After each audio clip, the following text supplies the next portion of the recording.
Congress has finally introduced the Dignity for Aborted Children Act, which would require burial of aborted fetuses nationwide.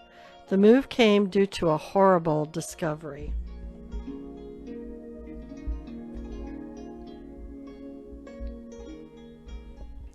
Dr. Ulrich Klopfer competed so avidly in the 1970s to perform the most abortions each day at a Chicago clinic that it was said he would set his coffee aside, jump to his feet in the break room, and rush to the operating table whenever his chief rival in the macabre derby walked by.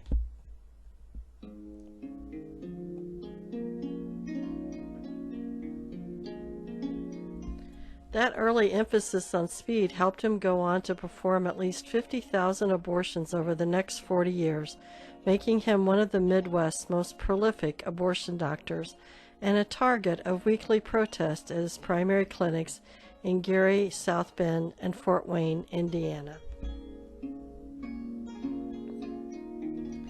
The rancor he generated in life only deepened after his death at 79 last month, when 2,246 sets of preserved fetal remains were discovered, stacked floor to ceiling in a garage at his suburban Chicago home.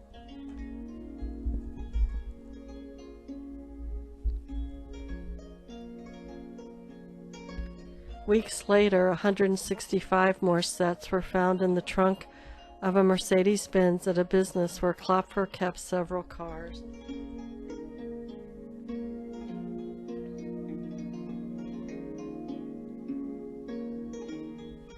One Indiana lawmaker pronounced Klopfer a monster.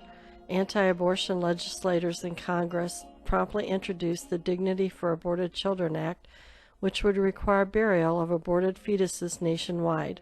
The White House called for a thorough investigation.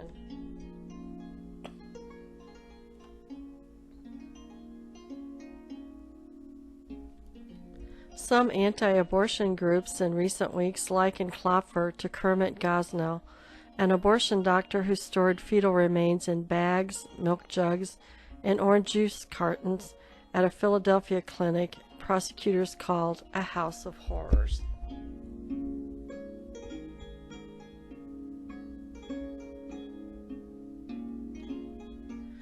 Klopfer seemed more meticulous in how he stored remains, and he was never accused of performing the illegal late-term abortions Gosnell sought to conceal. Gosnell was convicted of murder and sent to prison in 2013 for the deaths of 3 babies who had been born alive. Some had their spines cut with scissors.